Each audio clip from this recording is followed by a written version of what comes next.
Hey, what's up? Lightbolt Joe here. Today we are going to discuss the 2005 stop-motion animated musical feature film, Corpse Bride. Tim Burton's Corpse Bride, directed by Tim Burton, starring Helen Bonham Carter, Johnny Depp, a slew of other people. Emma Watson plays Victoria in this.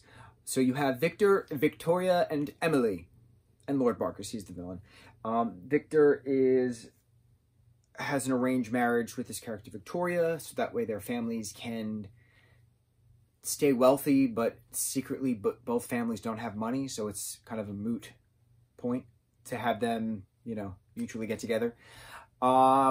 Victor can't get his vows straight. He goes walking off into the woods. He practices his vows and then puts his ring on what he thinks is just, you know, a twig sticking out from the ground, but it turns out to be the skeletal hand of Emily the Corpse Bride. This is rated PG, by the way. So then, you have Emily dragging Victor to the land of the dead.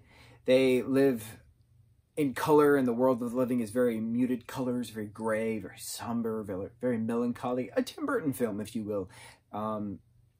Danny Elfman did the amazing music score soundtrack to this, as he always does, quite eloquently as well.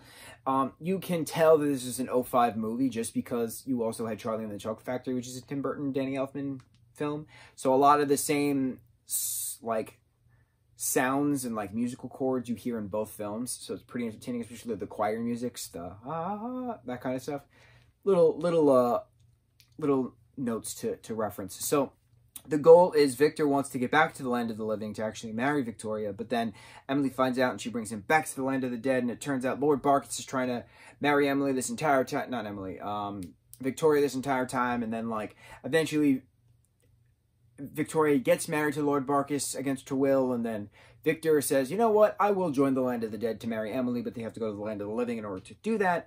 And then it turns out Lord Barkis is the one who killed Emily the very first time to begin with. So then he inadvertently poisons himself with the wine that Victor was going to drink to kill himself in order to be with Emily. And then the land of the dead folk who are in the land of the living then attack, and you know that they dismember him in a closet, even though you don't see it.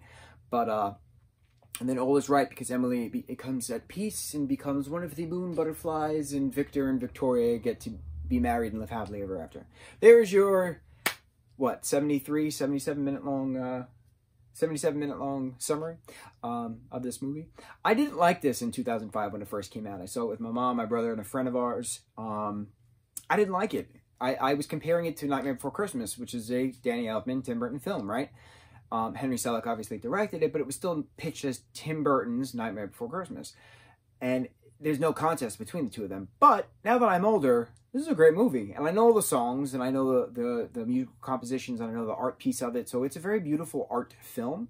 I give it all of that credit. And it's become a lot more popular for my millennial group, for us millennial group. For we millennial group, I don't know what I'm supposed to use right now. Us or we? We'll say wuss.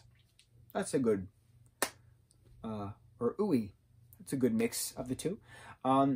There's so many Corpse Bride tattoos I'm seeing, so many cosplays of it, so many wedding inspires from it. So it's definitely a millennial movie, I will say that.